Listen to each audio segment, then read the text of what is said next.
जो मोदी है या जो बीजेपी है उसका काउंटर बहन जी के पास है। वो अगर किसी के खिलाफ नहीं जा सकते तो बहन जी के खिलाफ वो लगातार देखिए कि बीजेपी की हिम्मत नहीं होती कि बीएसपी के ऊपर हमलावर हो, लेकिन कांग्रेस को देखिए तो लगातार हमला करती रहती है।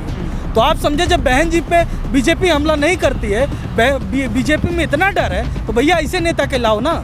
इंडिया को ऐसे नेतृत्वकर्ता को चाहिए ना। अभी जो लड़ाई है वो आपस में लड़ने की नहीं है। अभी ये मुद्दा उठाया जा रहा है कि भारतीय जनता पार्टी संविधान बदलने की बातें कह रही है, तो संविधान को बचाना ज़रूरी है। पूना पैक्ट के लिए जब गांधी जी लगातार मजबूर कर रहे थे बाबा साहेब को, तो बार बार यही कह रहे थे कि इस समय जो है देश के लिए लड़ना ज़रूरी है, इस समय दलितों के लिए लड़ने की ज़रूरत नहीं है। तो बाबा साहब ने यही कहा था कि जब बात देश की और मेरी आएगी तो मैं खुद को ना चुन के देश को चुनूंगा, लेकिन जब बात देश की और दलितों की आएगी तो मैं देश को ना चुन के दलितों के हित को चुनूंगा। एक तरफ तुम बताते हो कि बीएसपी कमज़ोर है, दूसरी तरफ तुम बताते हो कि बीएसपी अलग लड़ेगी, तो तुम कैसे हार जाओगे भाई? इसका मतलब तुम कमज़ोर हो, बीएसपी नहीं कमज़ोर है। बहन जी कहती हैं जो काम कांग्रेस कर रही थी वही काम आज बीजेपी कर रही है, इसलिए बहन जी लगातार दोनों पर एक समान तरीके से हमलावर होती हैं, वो किसी को छोड़ती नहीं है।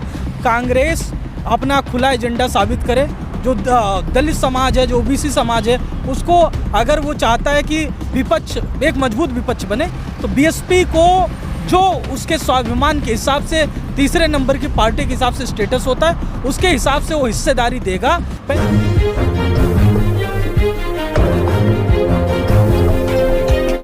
नमस्कार दोस्तों, नेशनल इंडिया न्यूज़ देख रहे हैं आप और मैं सुशील कुमार। 2024 के लोकसभा चुनाव को लेकर के तैयारियां शुरू हो गई हैं। मेरे साथ में इस वक्त बहुजन विचारक डॉक्टर रविंद्र प्रकाश भारती जी हैं, जिनसे हम बात करेंगे मौजूदा हालातों पर और 2024 में लोकसभा चुनाव में किस तरह की जो स्थिति है, परिस्थिति है, वो रहने वाली है।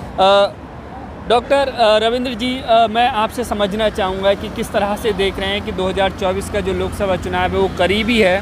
सबसे ज़्यादा जो चर्चा और नज़र है वो बीएसपी पर है कि बहन जी क्या स्टैंड लेंगी, क्या इंडिया अलायंस में शामिल होंगी, नहीं होंगी, और अगर नहीं होती हैं तो फिर किस तरह से जो है वो बीजेपी को फाइट कर पाएंगी। ये एक बड़ा सवाल है।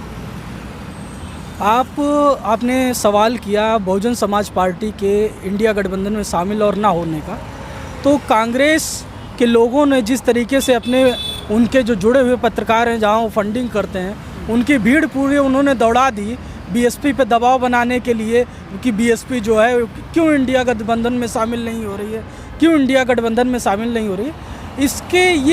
इस पे खर्चा करने की बजाय, सोशल मीडिया पे खर्चा करके बीएसपी पे दबाव बनाने का खेल खेलने का बजाय कांग्रेस को इतिहास के परिप्रेक्ष्य में जाके झांकना चाहिए कि आखिर कांग्रेस ने क्या किया है। वो कांग्रेस ही है ना जिसने फर्जी ताज कॉरिडोर का मामला बनाया बहन जी के ऊपर, जिसमें सब कुछ उनके कर्मकांड करने के बावजूद, फंसाने की तमाम कोशिशों के बावजूद बहन जी को सुप्रीम कोर्ट से क्लीन चिट मिली और ये सब कुछ नहीं कर पाए। लेकिन उन्होंने हर कोशिश की बहन जी को फंसाने की, बहन जी को परेशान करने की, बीएसपी के मिशन मूवमेंट को रोकने की। वो करने वाली कांग्रेस है। ये कांग्रेस ही है कि जब बसपा उसको समर्थन देती है, बावजूद इसके वो बीएसपी के विधायकों को तोड़ लेती है। बीएसपी ने कर्नाटक में कांग्रेस की सरकार बनवाई, बहन जी के इनिशिएट करने के बाद ही सोनिया गांधी जी जो है वो उसमें आगे बढ़ी कि नहीं, अब भरोसा है कि सरकार बन जाएगी। बहन जी ने उनको कॉल किया, तब कर्नाटक में उनकी सरकार बनी। उत्तराखंड में बीएसपी ने उनको सपोर्ट किया, उनकी सरकार बची। मध्य प्रदेश में बीएसपी ने उनको सपोर्ट किया, उनकी सरकार बनी। राजस्थान में दो बार बीएसपी के 6 विधायकों ने उनके सपोर्ट किया, बावजूद इसके कांग्रेस ने साम दाम दंड भेद सब लगा करके 6 विधायक 2 बार तोड़ लिए। तो एक तरफ कांग्रेस घात की राजनीति कर रही है, दूसरी तरफ ये चाहती है कि बीएसपी जिसका वोट बैंक सारे राज्यों में है, मध्य प्रदेश में है, पंजाब में है, राजस्थान में है, उत्तराखंड में है, उत्तर प्रदेश की बड़ी पार्टी है, पूरे भारत में तीसरे नंबर की सबसे बड़ी पार्टी है वोटिंग परसेंटेज में, उसको चाहती है कि उसके साथ खड़ी हो जाए, इंडिया अलायंस में खड़ी हो जाए। तो भाई इंडिया अलायंस में खड़ी होने की बात तो तब बनती है क्या कांग्रेस जो धोखेबाजी, जो घपलेबाजी, जो घात उसने बीएसपी के खिलाफ लगाई है, जो चोट उसने बहुजन सम्मान को पहुंचाई है, बहुजन समाज को पहुंचाई है, जो उसने आहत किया है, क्या उस चोट का, उस घात का खामियाजा भुगतने के लिए तैयार है? क्या उसकी भरपाई करने के लिए तैयार है? क्या उस स्वाभिमान को लौटाने के लिए कांग्रेस तैयार है? अगर उसको वापस करने के लिए, उस सम्मान देने के लिए, उसकी भरपाई करने के लिए तैयार है, तब तो शायद कोई बात बने, तब शायद बहन जी कुछ सोचें। अन्यथा जो रवैया जातिवादी रवैया, यथास्थितिवादी रवैया कांग्रेस का रहता है, उसमें उस परिदृश्य से वो ये सोचें कि ऐसे ही कोई तीसरे नंबर की राष्ट्रीय पार्टी को ऐसे ही दबाव बना के खेल करके और सोचेंगे कि जनता को भड़का करके वो जो है गुमराह कर लेंगे, तो सफल नहीं होने वाले हैं। लेकिन कुछ लोग ये कह रहे हैं कि अभी जो लड़ाई है वो आपस में लड़ने की नहीं है। अभी ये मुद्दा उठाया जा रहा है कि भारतीय जनता पार्टी संविधान बदलने की बातें कह रही है, तो संविधान को बचाना ज़रूरी है। कांग्रेस के नेता राहुल गांधी जी भी कई बार ये बात कह चुके हैं। इसीलिए सारे दलों की जिम्मेदारी है कि वो एक साथ आएँ, और बीजेपी जो संविधान बदलने की बात कह रही है उसको हटाना ज़रूरी है।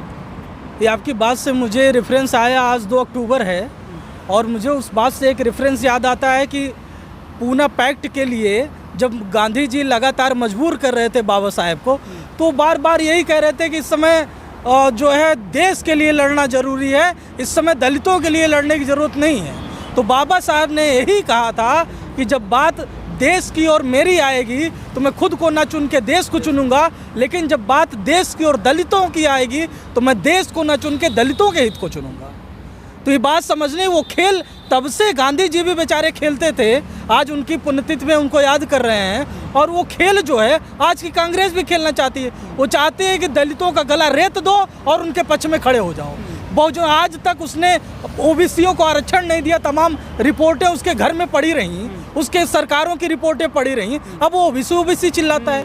तमाम दलितों के हक मार लिए, तमाम रिपोर्टें। तो क्या अब कांग्रेस गलती रियलाइज़ कर रही है? जिस तरह से पार्लियामेंट में राहुल गांधी कह रहे हैं कि 90 में 3 पिछड़े सचिव हैं, ओबीसी जनगणना की और ओबीसी रिजर्वेशन की बात कर रही है। नहीं, ये तो राहुल गांधी जी बताए ना, बहुत लंबे समय तक उनकी सरकार रही है, उन्होंने क्यों नहीं बनाए? उन्होंने अब तक कितने आईएएसओं को प्रमोट किया सचिव के लिए? ये तो ये सवाल तो उनसे भी बनता है। और दूसरी चीज़, राहुल गांधी जी की या कांग्रेस की याददाश्त बहुत कमज़ोर है। वो एक बार एक मुद्दे के साथ खेलती है, फिर उनको छोड़ देती है। कभी अल्पसंख्यक के साथ खेलती है, कभी दलितों के साथ खेलना शुरू कर देती है, कभी जो है ओबीसी के साथ खेलती है, फिर उनके मुद्दों को वहीं छोड़ करके भूल जाती है। उसके लिए कभी वास्तविक मुद्दे नहीं, जितना दबाव उनके ऊपर बनता है उनकी बात वो करती है, और उनको लगता है कि इनसे वोट मिल जाएगा, फ़ायदा मिल जाएगा, तो उनकी बात होती है, नहीं तो भूल जाते हैं। कांग्रेस अपना खुला एजेंडा साबित करे। जो दलित समाज है, जो ओबीसी समाज है, उसको अगर वो चाहता है कि विपक्ष एक मजबूत विपक्ष बने, तो बीएसपी को जो उसके स्वाभिमान के हिसाब से तीसरे नंबर की पार्टी के हिसाब से स्टेटस होता है, उसके हिसाब से वो हिस्सेदारी देगा। पहले तो यहाँ हिस्सेदारी दे दे, जिस जगह पे वो तमाम क्षेत्रीय दलों को इकट्ठा कर रहा है, तमाम क्षेत्रीय दलों को इकट्ठा करके पहले यहाँ तो हिस्सेदारी सुनिश्चित कर लेती। बहन जी कहती हैं जो काम कांग्रेस कर रही थी वही काम आज बीजेपी कर रही है, इसलिए बहन जी लगातार दोनों पर एक समान तरीके से हमलावर होती हैं, वो किसी को छोड़ती नहीं है। अब ये जो लोग चाहते हैं कि कांग्रेस को बख्श दिया जाए, भाई कांग्रेस को क्यों बख्श दिया जाए उसकी पुरानी गलतियों की वजह से?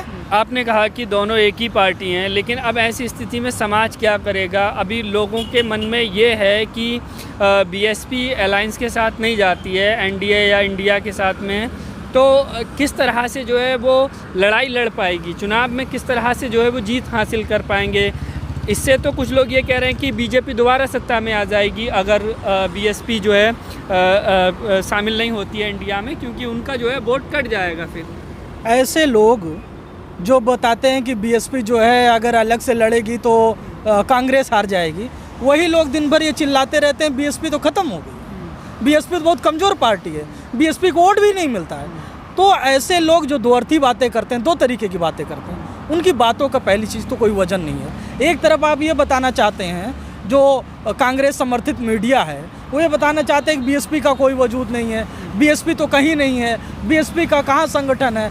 दूसरी तरफ वो डरते भी हैं कि बीएसपी का इतना बड़ा वोटर, बीएसपी का इतना संगठन का काम चल रहा है, पंजाब, हरियाणा, राजस्थान और उसके बाद में मध्य प्रदेश, उत्तराखंड, उत्तर प्रदेश और हिमाचल प्रदेश, तमाम राज्यों में, दिल्ली में लगातार बीएसपी के कार्यक्रम हो रहे हैं, तो इससे डरते भी रहते हैं।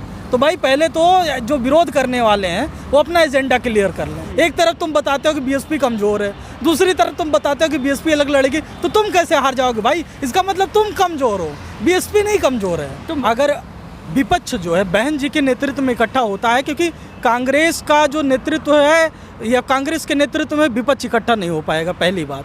और जब तक दलित के हाथों में नेतृत्व नहीं होगा विपक्ष का, तब तक सभी विपक्ष को या जनता का भरोसा दिला पाना, जिस तरीके से बहन जी ने शासन किया और जिसमें अक़लियतों को, वंचितों को, शोषितों को, पिछड़ों को, गरीबों को, सबको स्पेस मिला, जिस तरीके से महान सम्राट अशोक ने शासन किया था, उसी तरीके से बहन जी ने शासन करके दिखाया कि अगर इस तरीके से शासन किया जाए, सभी वर्ग, धर्म, संप्रदाय के लोगों को लेकर के शासन किया जाए, सबके कल्याण के लिए शासन किया जाए, तो देश को एक बेहतर नेतृत्व दिया जा सकता है। और जब तक बहन जी के, क्योंकि जो मोदी है या जो बीजेपी है, उसका काउंटर बहन जी के पास है। वो अगर किसी के खिलाफ नहीं जा सकते तो बहन जी के खिलाफ वो लगातार, देखिए कि बीजेपी की हिम्मत नहीं होती कि बीएसपी के ऊपर हमलावर हो, लेकिन कांग्रेस को देखिए तो लगातार हमला करती रहती है। तो इससे कांग्रेस अपना हित करती है ना। वो बीजेपी ये सोचती है कि अगर हम हमला करेंगे तो लगातार समाज उससे टूटेगा।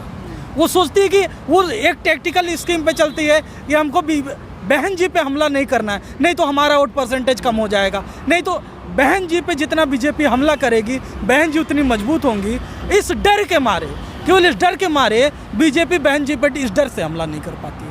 तो आप समझे, जब बहन जी पे बीजेपी हमला नहीं करती है, बीजेपी में इतना डर है, तो भैया ऐसे नेता के लाओ ना। इंडिया को ऐसे नेतृत्वकर्ता को चाहिए ना। तो आपका कहने का मतलब ये है कि इंडिया को जो है वो बहन जी के नेतृत्व में चुनाव लड़ना चाहिए 2024 का, तब जो है वो निस्संदेह जितनी भी पार्टियां हैं उनको बहन जी के कैलिबर को देखते हुए, बहन जी के नेतृत्व शैली को देखते हुए बहन जी के नेतृत्व में लड़ना चाहिए। क्योंकि बीजेपी का जो जिस तरीके का नैरेटिव बीजेपी ने सेट किया है, उसका काउंटर केवल एक दलित नेतृत्वकर्ता ही हो सकता है। एक दलित नेतृत्वकर्ता जिसने सबके हित के लिए काम किया है, सबके उत्थान के लिए काम किया है, जिसने वंचितों, शोषितों की आवाज़ दी है।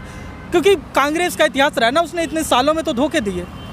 तो वो अगर फिर उसी एजेंडे के साथ जाएंगे तो लोग लड़ते रहेंगे, कभी कोई भागता रहेगा, कभी कोई भागता रहेगा।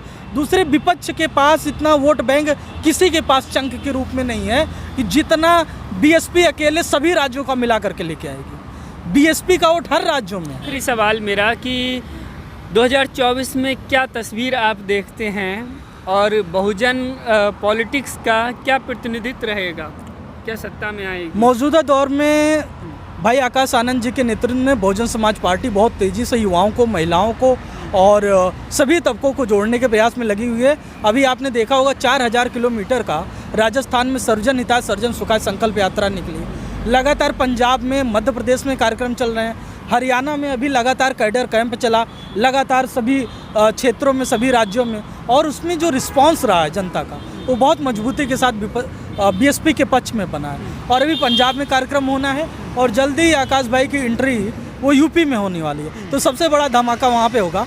जिस तरीके से अन्य राज्यों में रिस्पांस आया, इससे बहुत बढ़िया रिस्पांस यूपी में आने वाला है।